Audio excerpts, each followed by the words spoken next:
Merci parce que effectivement, ça m'a donné l'occasion de lire La Cité des Satyres, qui est un livre remarquable et absolument passionnant. Je ne sais pas si vous avez eu la chance déjà de commencer à le lire ou de vous l'avez déjà lu. C'est une véritable balade dans un univers qu'on croit connaître un peu et qu'en fait on découvre à chaque page tellement il était différent de ce qu'on pouvait imaginer. Et c'est surtout une balade que je trouve extraordinaire dans la mesure où elle part d'objets du quotidien et à partir de ce qui est écrit, enfin ce qui est dessiné sur les objets, les traces qui restent de ces objets, c'est toute une histoire de la société grecque qui se dévoile.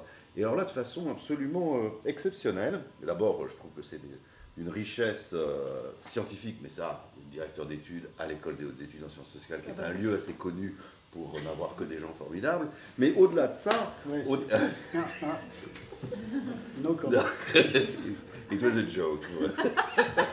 Peu de fidélité Voilà. institutionnelle. Au-delà de ça, et derrière l'extraordinaire érudition que contient ce livre, c'est vrai que ça s'appelle, le sous-titre, c'est une anthropologie ludique.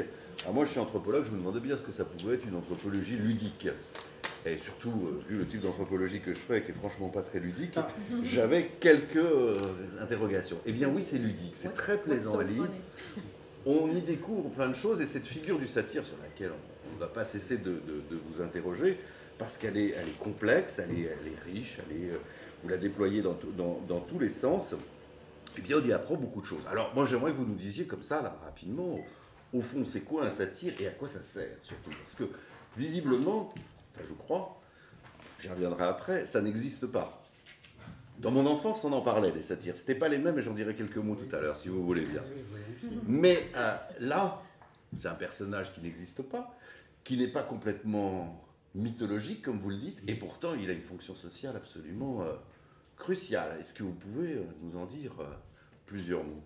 Oui, alors, bon, d'abord merci, parce que je suis désolé, c'est un peu matinal pour moi, mais je vois que vous êtes des hommes courageux.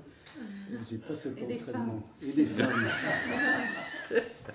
Surtout. Oui, bref, on ne va pas entrer dans cette discussion-là. Non, les satyres, c'est comme le Père Noël. Hein. Ça n'existe pas, mais ça existe beaucoup. C'est-à-dire que ça structure un certain nombre de choses. Et j'ai pris cet objet-là, enfin, je viens, peut-être en deux mots, j'ai fait d'abord un travail avec Vidal-Naquet sur des images qui étaient vraiment historiques. Enfin, Vidal-Naquet m'avait demandé d'étudier l'image des barbares, des autres. C'est dans les années 80, et c'était très les marginaux, les autres, etc. Et là, j'avais un matériel iconographique dont on voyait bien qu'il avait à voir avec la réalité historique et vécue. Et ce que j'essaie de montrer, c'est que c'était des images, donc des élaborations, des constructions, et qu'elles n'étaient pas un reflet mécanique du réel. Et avec Vidal-Naquet, j'ai toujours eu ce problème du statut du réel. Et il me citait tout le temps Prévert, les terrifiants pépins de la réalité. Et je m'étais dit, après tout, en prenant un corpus mythologique entièrement imaginaire, je serais débarrassé du problème puisque j'évacuais la réalité. Et c'était une erreur. La réalité, elle vous rattrape toujours. Et simplement, là, elle est élaborée sur le mode, en effet, d'une distance. C'est comme le Père Noël. Ça n'existe pas, mais évidemment, ça organise le rythme du temps. Dans le cas des satyres, ça permet de penser un certain nombre de choses, évidemment sur la sexualité, mais aussi sur l'animalité, sur ce que c'est que l'humanité anthropomorphe et plutôt masculin, je suis désolé. Il y a un pendant féminin des satyres qui sont les ménades, dont je parle peu dans ce livre parce que d'autres l'ont fait ailleurs, et que le matériel était compliqué, mais cette articulation-là du masculin-féminin, ménade et satyre, elle est aussi très intéressante.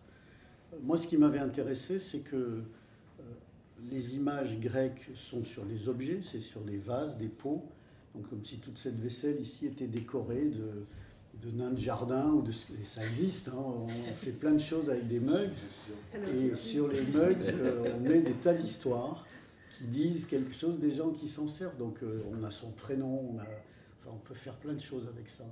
Et les Grecs font des choses un peu de ce genre-là, sur cette vaisselle de banquet, donc qui est pour boire du vin, qu'on ne boit jamais pur, on ne boit pas, en principe, hein, tout ça ce sont des modèles théoriques, mais les Grecs disent on ne boit pas tout seul, on partage, on ne boit pas du vin pur parce que c'est un poison, c'est dangereux, donc il faut le mélanger avec de l'eau, et pour faire ça, il faut des objets un peu techniques, des grands cratères, des vases à verser, des vases à boire. Donc, il y a toute cette vaisselle, Et elle est décorée de plein de choses, du quotidien, de mythologie. Et évidemment, Dionysos et les satyres ont une place importante là-dedans. Donc c'est ça qui m'a intéressé. Mais je sais pas, j'ai 7000 vases avec des satyres, donc ils ne sont pas tous là. Et il fallait faire un choix, il fallait essayer d'organiser un peu tout ça, et c'est ce que j'ai essayé de faire. Et cette anthropologie, elle est ludique pour les Grecs d'abord. Ils jouent avec leurs propres catégories, par la plaisanterie, et comme toutes les blagues, elles disent des choses très fondamentales sur ce que sont les gens qui font circuler ces blagues. Donc c'est ça qui m'a intéressé. Et plutôt des blagues visuelles que verbales, en effet. La partie verbale, elle existe ailleurs, dans un autre corpus, dont je traite au début du théâtre, parce qu'il y a un genre théâtral pour les Grecs qui est peu connu des modernes, parce que ça s'est perdu, mais les Grecs, ils jouent des comédies, des tragédies, et chaque groupe de tragédies est suivi d'un drame satirique. Le seul drame satirique qu'on a gardé, c'est le Cyclope d'Euripide, qui est une histoire du Cyclope comme dans Homère, avec Ulysse, le vin, l'aveuglement et tout ça. La différence, c'est que le cœur dans cette pièce, c'est les satyres qui n'ont qu'une envie, c'est de boire. Et ils n'ont pas bu depuis très très longtemps, donc toute la blague tourne autour de ça. Voilà. Donc c'était ça. Et alors, qu'est-ce qu'il nous dit, le satire de la société? Parce qu'il a là. Moi, j'ai eu l'impression, en lisant le livre, au fur et à mesure, que finalement, il est le miroir de toutes les faiblesses humaines. Alors, oui. Et c'est ça qui le rend humoristique, quoi. Enfin, voilà. Il y a une caricature de lui-même, mais il caricature aussi toute la société. C'est une caricature, en effet. Elle n'est pas très moralisante. Hein. Ouais, elle n'entre pas dans ce cadre-là. C'est vraiment jouer avec ces catégories. Donc c'est une caricature du corps humain. C'est un corps difforme. Ils sont laids de visage, ils sont obscènes, étyphaliques, enfin toujours obsédés sexuellement, sans vraiment parvenir à leur fin. Donc c'est aussi l'histoire de quelque chose qui ne fonctionne pas bien. Ils sont violeurs, ils sont assoiffés. Et j'ai organisé le livre un peu par rapport à ces champs d'activité. Donc d'abord le corps, l'anatomie, parce que c'est ça qui est le plus évident visuellement. Ils sont toujours accroupis à quatre pattes, enfin ils ne se tiennent pas bien, pour dire les choses rapidement. Et ils sont obscènes. Mais ce n'est pas du côté de la scatologie, c'est vraiment du côté de la sexualité. La scatologie, on trouve ça dans la comédie grecque. Pipi, caca, c'est Aristophane. C'est pas les satyres. Voilà. Donc là aussi, il y a des choses intéressantes. Et puis, ça tourne autour du vin, de la musique. Ce corps bestial est aussi en très grande proximité avec les boucs, les ânes, enfin des animaux un peu de deuxième catégorie, opposés aux chevaux, aux lions. Enfin voilà, ils ne sont pas de ce côté-là. Et donc j'ai un peu regardé comment ça marchait, ce que ça passait. Et ça sert, je crois, à interroger ça. Et puis aussi, la relation des satyres, elle est évidemment très forte avec Dionysos. Ils sont le cortège de Dionysos. Mais aussi avec Héraclès, qui est un héros un peu particulier, avec Hermès, qui est un dieu qui circule entre le panthéon olympien et puis l'humanité quotidienne. Et donc voilà, j'ai un peu joué sur ce panthéon, cet Olympe des satyres. Et puis ils sont quand même inscrits dans la cité au sens quasi politique, c'est-à-dire qu'ils ont des activités d'esclaves, d'artisans, ils entrent dans un certain nombre de fêtes, on les voit en tout cas dans les images.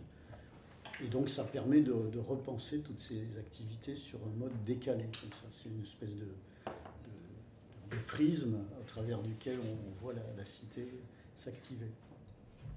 Voilà.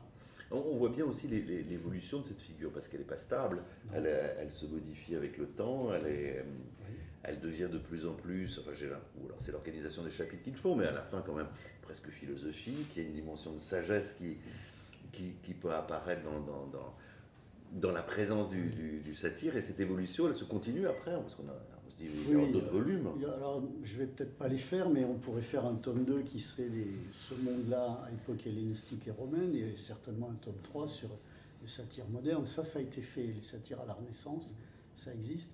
Pour dire les choses très schématiquement, moi je suis là dans le 6e, 5e siècle, avant Jésus-Christ. Et on voit apparaître l'invention du satire, ce qui est une chose assez rare en iconographie, puisqu'on a, si je regarde les dieux, les premières images, Aphrodite, Zeus, on a déjà des choses toutes prêtes qui apparaissent en images.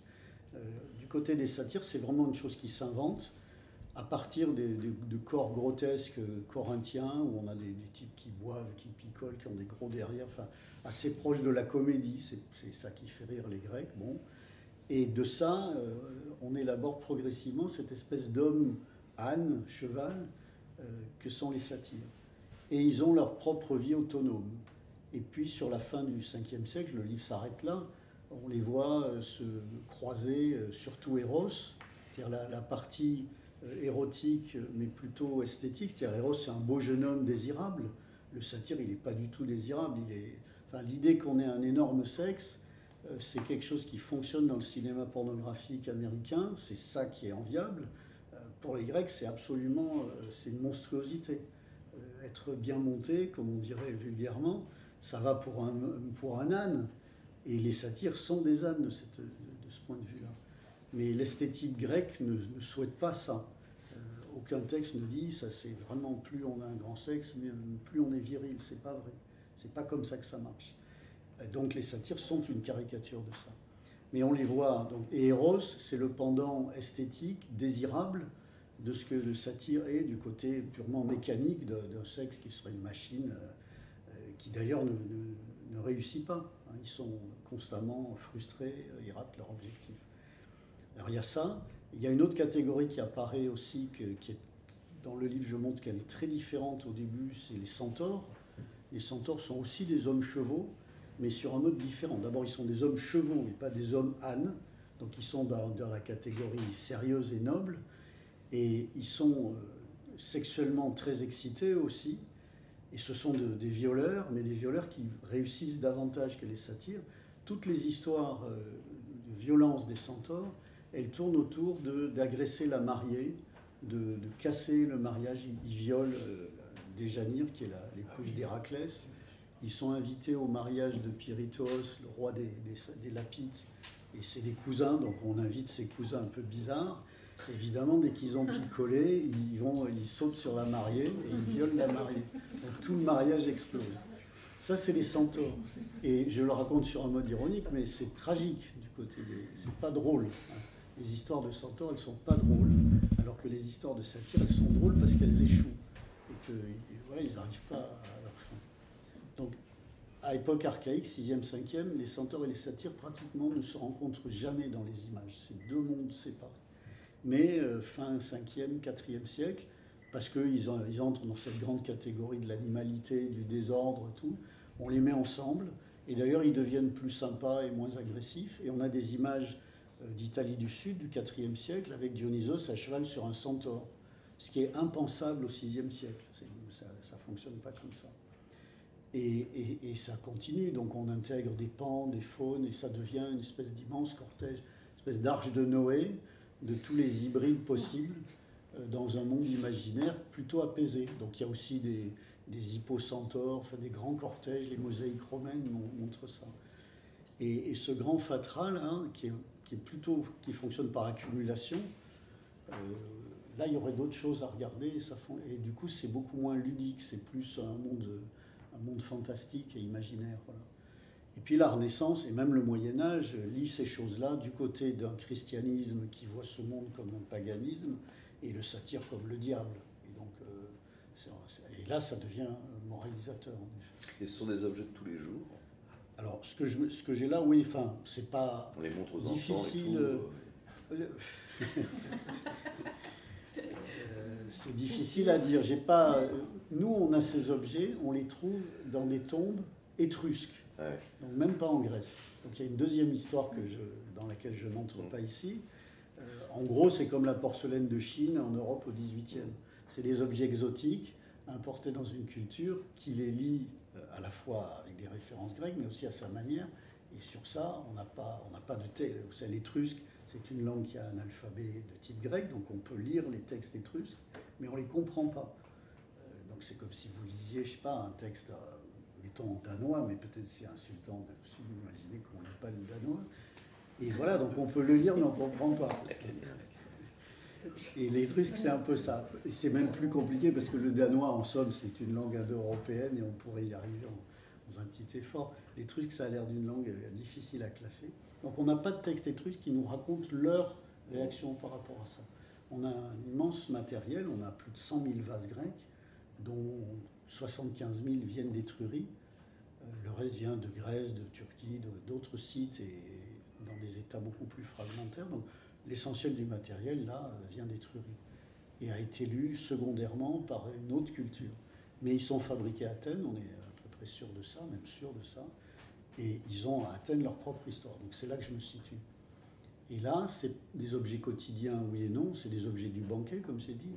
Le banquet athénien, c'est un univers purement masculin, désolé, alors que le banquet étrusque, les femmes y sont. Donc il y a des différences assez nettes. Et il n'y a pas d'enfants au banquet grec. Donc oui, ils ont sûrement vu des trucs, mais c'est comme nos enfants.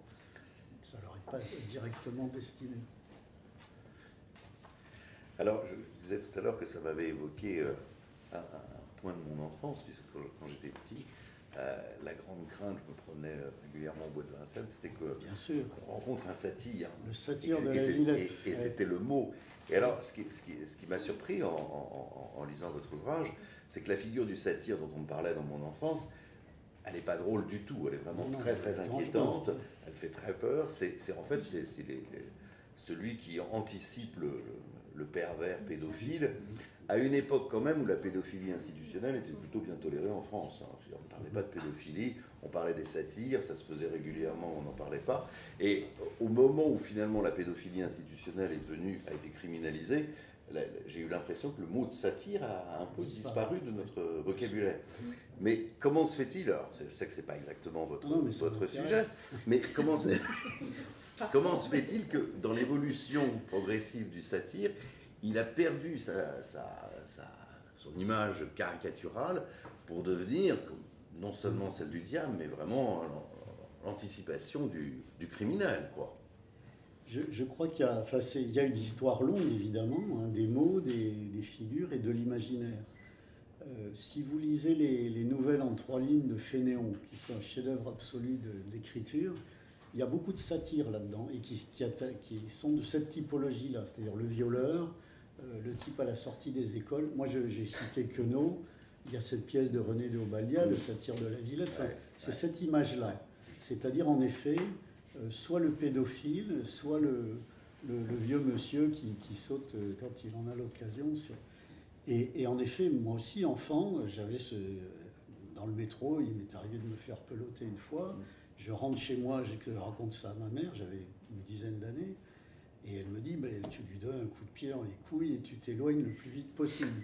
Et mon grand-père, à ce moment-là, dit, si c'est un sénateur, on aura des ennuis. Cette blague-là qui m'a marqué, j'ai survécu au reste. Donc ça, c'est ce que vous dites là. C'est cette pédophilie relativement admise, mais en même temps, bon. Et ça, vraiment, les temps ont changé pour le coup. D'abord parce qu'on ne peut plus faire des plaisanteries comme ça. Moi, j'ai fait à Princeton, il y a maintenant 20 ans, une conférence sur la sexualité des satyres, dans un colloque sur la sexualité antique. Et il y a eu des plaintes après. Il y a des collègues américains qui ont été choqués. Qu'est-ce que c'est que ce Français qui vient nous montrer des trucs qu'il ne faut pas montrer et qui en parle comme si... Donc le politiquement correct, là, il a gagné beaucoup de terrain et d'une certaine façon, c'est une bonne chose. Il y a des lois, les enfants sont protégés, et tant mieux. Mais oui, on ne plaisante plus avec ces choses-là. Ça, c'est un premier aspect. Et l'autre, c'est que, oui, en effet, on a qualifié de satire ce pédophile. Pour les Grecs, si je reviens en arrière au VIe siècle, la pédophilie, pour les Grecs, n'est pas choquante. Elle est même constitutive de leur sexualité. On a parlé de pédérastie, d'homophilie, etc. L'homosexualité grecque, elle n'a rien à voir avec la nôtre. Ce n'est pas des partenaires d'âge égal qui forment des couples, c'est vraiment des adultes qui s'intéressent à des enfants, à de tout jeunes gens, et qui les pelotent et qui sont des objets sexuels passifs. Dans la comédie athénienne, quelqu'un qui est pour nous un homosexuel, c'est-à-dire un partenaire sexuel d'âge égal, passif, c'est honteux. C'est vraiment ça, c'est quelque chose que les Grecs ridiculisent. En revanche, la pédophilie, moi je dirais pédérastie, les Grecs du 5e sont des pédérastes et ça choque personne. Alors Socrate, dans cette affaire-là que je mets à la fin du livre, c'est un problème intéressant puisque vous vous rappelez où dans le banquet de Platon, ils sont en train de discuter. Le thème de la discussion, c'est l'amour. Et arrive au banquet un peu tard, et Socrate fait partie des convives, avec d'autres personnages. Et puis Alcibiade arrive un peu en retard, s'excuse, on l'installe à côté de Socrate, et on lui dit c'est à toi de faire l'éloge. Et il dit je vais faire l'éloge de Socrate, mais pour faire cet éloge, je vais me servir d'une image et je vais parler des satyres. Et parce que physiquement, Socrate est laid, il a la laideur du satyre, et pour les Grecs c'est un problème, puisqu'il y a une très forte liaison entre la beauté physique et la beauté morale. On est kalos, kagatos, à la fois beau et bon, et que c'est très difficile d'imaginer qu'on soit laid et quand même moralement beau. Et Socrate est un problème avec ça. Et donc Alcibiade explique qu'il a l'air il est laid vu de l'extérieur, mais il est comme ces petites statuettes que fabriquent les potiers. Quand on les ouvre, dedans il y a des dieux et il y a des merveilles. Et c'est comme la substantifique moelle de Rabelais qui raconte les deux histoires en même temps. Il y a l'apparence qui est laide et l'intérieur qui est beau. Donc là, le satyre, il sert pour Alcibiade et pour Platon, qui bricole avec toutes ces, qui réélabore ces données, une image positive du satyre à condition de ne pas s'arrêter à l'apparence, de regarder à l'intérieur. Mais ça, c'est encore une autre histoire. Mais le satyre du 19e, ouais, il n'a rien à voir avec nos affaires grecques, c'est vrai. Voilà. Tu veux dire un dernier truc avant d'ouvrir aux questions? On peut ouvrir parce que comme ce livre est tout à fait passionnant et qui m'a fait un peu délirer de façon psychanalytique, je trouvais qu'il y avait une dimension de fable psychanalytique dans votre ouvrage. Alors je ne vais pas sur ce terrain psychanalytique. C'est dommage que je voulais y aller, moi. Non, vous pouvez y aller, et je suis juste incompétent. Ah, pourtant vous le décrivez formidablement bien, parce que vous montrez ce personnage doté d'un pénis gigantesque. Alors vous dites un phallus, probablement au sens grec du terme, mais sûrement pas au sens psychanalytique du terme, puisqu'au sens psychanalytique, le phallus, c'est justement pas le pénis. C'est ce que tout le monde veut avoir et que tout le monde s'en croit déposséder, y compris les hommes. Malgré le fait qu'ils aient un pénis, ils se pensent pas nécessairement détenteurs du phallus et vont le chercher un peu partout, dans une figure comme ça qu'on ne trouve presque jamais, avec cette idée très particulière qui est au fond, dans le rapport amoureux, d'apporter à l'autre ce qu'il n'a pas, à savoir donc le phallus. De donner soit à la femme, soit à l'homme un phallus, donc de ce fait, de l'être, de le devenir soi-même. Le rêve de tout sujet, ça serait d'être enfin le phallus pour l'autre. Alors, derrière cette conceptualisation psychanalytique, ce que j'ai trouvé très amusant et très intéressant, c'est que votre personnage de satyre, il n'a peut-être pas un phallus, mais il en est un. Il en est un parce que justement, ce grand pénis ne lui sert pas vraiment à rapport sexuel, il est plutôt masturbatoire, comme vous le montrez très justement, ou alors avec les animaux, il n'y a pas de rencontre avec l'autre, c'est juste cet objet-là dérisoire. Et ce que je trouve extrêmement intéressant, c'est la façon dont on va se moquer de cette chose, si on en croit la psychanalyse, dont tout le monde rêve. Tout le monde rêverait d'avoir ça, et les Grecs nous disent, attendez, c'est que dalle ce truc, ça ne sert à rien. Et pourtant, ça se montre partout. Donc je me suis dit, à la fois, c'est vraiment la confirmation de ce primat du phallus au sens lacanien du terme, c'est-à-dire que c'est vraiment la chose la plus essentielle dont personne n'est doté, et le seul qui en serait doté est un être dérisoire, ce qui nous permet de continuer à rêver. C'est pour ça que je disais que votre livre m'avait fait beaucoup rêver, moi. Je veux dire, tant que vous ne faites pas de cauchemar, tout va bien. Non, bon, j'ai pas cette compétence psychanalytique et j'ai pas cherché à la voir. Ça, c'est sûrement un défaut. C'est sûrement un défaut. Je suis élève de Vernon, qui a été fortement peut-être trop résisté à la psychanalyse. Nicole Leroux l'avait incité à y regarder de plus près, ce qu'il a fini par faire, mais juste en deux mots, Vernon était élève d'Ignace Meyerson. Et Ignace Meyerson a été le traducteur de Freud, l'interprétation des rêves. Donc ça nous met dans les années 20, 25, je ne sais plus. Meyerson, c'est un juif polonais qui est venu faire de la médecine en France, qui a été prof de psychologie à la Sorbonne avant la guerre, destitué par Vichy et puis réinstallé à l'EHESS, qui n'était pas l'EHESS, à la Libération, avec Vernon. Et lui faisait de la psychologie historique, et surtout pas de psychanalyse, dont il considérait que c'était une charlatanerie. Et il avait tort. Mais en même temps, il y a quand même quelques solides charlatans, donc tout ça se discute. Et ce que je veux dire, c'est que, oui, Vernin a une espèce de blocage sur ça, que je me suis situé dans cette ligne-là, avec l'idée qu'il y avait un travail historien à faire avant de faire un travail analytique qui dépasse l'historicité de ces objets pour en faire des catégories bonnes à penser comme ça.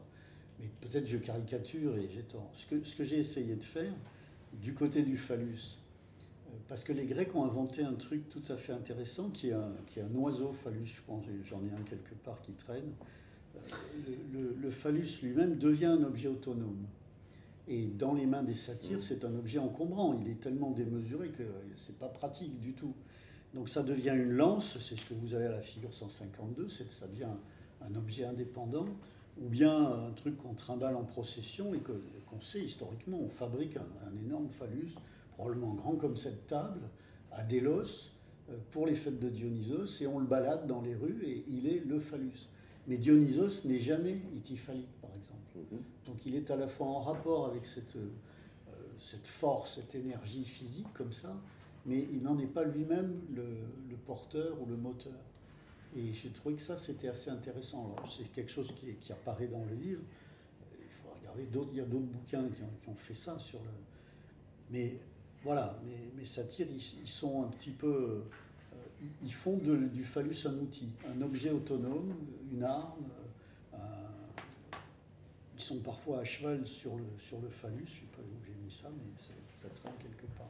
Alors, justement, c'est cela qui est assez psychanalytique, parce que je suis tout à fait d'accord avec votre réserve sur la psychohistoire ou la psychanalyse de l'histoire, qui consisterait à essayer d'imaginer pourquoi les gens ont fait quelque chose en fonction de positions névrotiques ou autres. Voilà. Et ça, je crois que c'est très difficile. Inaccessible. En revanche, d'imaginer qu'à travers un certain nombre de productions humaines dans le temps, ou récemment, mais dans d'autres sociétés, on retrouve des sortes d'invariants qui traduisent un fonctionnement psychique universel, un fonctionnement inconscient universel. Je trouve que c'est pas complètement absurde et que c'est pas du tout la même chose. Alors vous avez raison, c'est pas l'historien qui peut faire ça, ça va être le psychanalyste, à condition qu'il ne décontextualise pas tout, voilà, mais qu'il essaye de saisir un certain nombre d'images. Au fond, on peut se demander, mais comment ça se fait qu'elles surgissent comme cela? Et si elles ne surgissent pas aussi, l'espace social ayant cette vocation d'une certaine manière, d'empêcher un certain nombre de fantasmes individuels de se réaliser. Et là, il me semble que, même dans les éléments que vous apportez là, il y a une sorte de confirmation de cette nécessité qu'il y aurait, à travers les cultures, de tenir à distance cette rêverie d'être situé à la place du phallus. Mais bon, c'est une discussion qui, me semble-t-il, mériterait d'être un jour reprise. Alors, ma dernière remarque, c'est juste avant qu'on ouvre la discussion plus largement, c'est à la fin, vous dites que finalement, les satires, c'est bon à penser. Oui. Ça m'a fait penser, mais j'imagine que c'était la référence à Lévi-Strauss dans le totémisme. Les animaux sont bons à penser et les satires aussi. Enfin, ils font fonctionner un certain nombre de catégories en les décalant. Et c'est le décalage qui fait apparaître ce qui autrement est banal et voilà, ce qui va de soi. Il n'y a rien qui va de soi et les satires, ils servent à ça. Sur un mode que je crois rigolo. Alors j'ai plutôt tiré dans cette direction-là. J'ai des collègues qui considèrent, il y a un chapitre où je discute de satire bourgeois, c'est-à-dire tout d'un coup ils sont habillés et ils se comportent comme il faut. Et j'ai des collègues qui les prennent au sérieux, considérant que ce sont des initiés de Dionysos qui font le satire. J'ai le sentiment, vu la nature de ce matériel, que personne ne peut avoir envie de faire le satire, ça colle pas. Voilà. Donc si on prend un tout petit segment du corpus, on peut arriver à une hypothèse de ce genre. Mais l'ensemble contredit cette idée. Je crois que ce dont les satires sont porteurs, c'est une plaisanterie, c'est un décalage, une exagération, et que être habillé comme un satire, je le montre, à un moment, il reste un exhibitionniste malgré tout. C'est-à-dire que le vêtement ne lui sert qu'à précisément se montrer nu sous le vêtement. Façon le satire de la Villette avec son imperméable. Voilà. Mais bon, on n'en sort pas.